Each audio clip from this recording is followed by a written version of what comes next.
All right, so the first thing we're gonna go over today is the actual roofing process itself. So when we get to your house, we need to make sure that we tear off the old roofing systems. We never recommend doing a roof over because it's like putting a Band-Aid on pre-existing issues. We wanna make sure we tear off all the old material, get down to a nice, fresh, clean slate.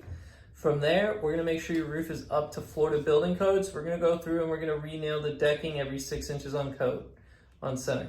Now, we're gonna install a nice peel and stick underlayment. So peel and stick underlayment's a nice, thick, durable material. It doesn't rip easily, and then you peel off the back and it sticks right to the wood itself. Now, this peel and stick is a great material because every nail that goes through it, it's gonna seal itself up to about a quarter, the size of a quarter. After the peel and stick's installed on all of your eaves, valleys, and penetrations, we're gonna go ahead and we're gonna install a synthetic underlayment. A synthetic underlayment's a nice woven material. It makes it really difficult to tear. And then we're gonna install those with a nice orange button cap.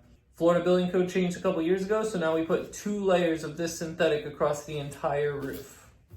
Now, the next step would be to install a starter shingle. We use a dedicated starter shingle. We're not gonna flip 3-tab shingles upside down and try and cut costs that way.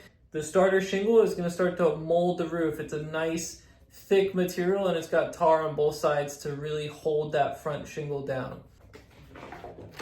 From there, we're gonna install the shingle itself. We make sure we follow all Florida building codes when we're installing the roofs. There needs to be 6 nails per shingle all the way through the installation. After that, we wanna make sure your roof is breathing. So we're gonna cut holes at the top of the ridge and we're gonna install a nice polymer ridge vent. And what that does is it protects anything falling onto the roof. It's not gonna be a leak point. So a lot of times people have used the aluminum ridge caps in the past, and anytime a branch hits those, it basically opens a floodgate to the house. Now, to finish up the roof, we're gonna use a hip and ridge shingle across the entire roof. Again, using dedicated hip and ridge shingles. We wanna make sure that your home is protected, and we're not gonna cut corners by cutting up 3-tab shingles and using those on the hips and ridges. These hip and ridge shingles also go over that ridge vent. So it's adding an extra layer of protection up at the ridge where you have the highest chance of a leak point.